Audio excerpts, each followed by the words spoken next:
Meghan Markle was advised to stop hitting out at the formality of Kate, the Princess of Wales, after she complained about their jarring first meeting. Meghan Markle said she was taken aback about Kate, the Princess of Wales, and Prince William remaining formal during their first meeting despite it being held in private. The Duchess of Sussex implied the royal couple would not hug her when they were first introduced in the first part of the Netflix documentary Harry Meghan. But royal commentator Jonathan Sacerdote suggested making the Duchess sound as if she were blubbing and crying about the strangest of things rather than winning her the support of the public.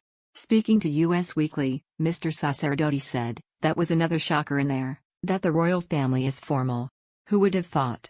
I think the idea that formality would have extended behind the scenes, I guess that's possible. Maybe William and Catherine are a bit formal, but I read a thing this morning that said most people prefer the British stiff upper lip to the weak, trembling bottom lip of these two. They always seem to be bobbing and crying about the strangest of things. When you meet your partner's family for the first time, and they're not necessarily as into hugging as you are, so what?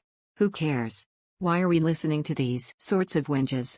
He continued, "It's almost as bad as when we had to hear about their little squabble about bridesmaids' dresses at that multi-million-pound wedding that we all paid for with our tax money. Again, I just don't think this stuff resonates with everyday people. I don't think they're sympathetic towards these sorts of whinges." The Duchess of Sussex said her first meeting with Kate and William made her realize the royal family maintained a certain level of formality even when no members of the public were around. She said, "Even when Will and Kate came over, and I met her for the first time, they came over for dinner. I remember I was in ripped jeans and I was barefoot. Like I was a hugger. I've always been a hugger. I didn't realize that is really jarring for a lot of Brits. I guess I started to understand really quickly that the formality on the outside carried through on the inside." Meghan and Kate have been dogged by persistent rumors of a feud since shortly after the former American actress formally joined the royal family in 2018. Following the nuptials, reports emerged claiming the Duchess of Sussex had left her sister-in-law, who had recently delivered her youngest son Louis, in tears over a dispute over Princess Charlotte's dress. Meghan Markle, however, disputed the narrative during her interview with Oprah Winfrey in March 2021, arguing she was the one left in tears.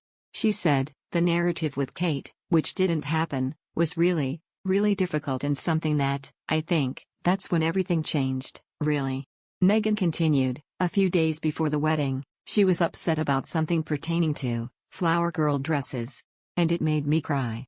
And it really hurt my feelings, and I thought in the context of everything else that was going on in those days leading to the wedding, it didn't make sense to not be just doing whatever everyone else is doing, which was trying to be supportive, knowing what was going on with my dad and whatnot."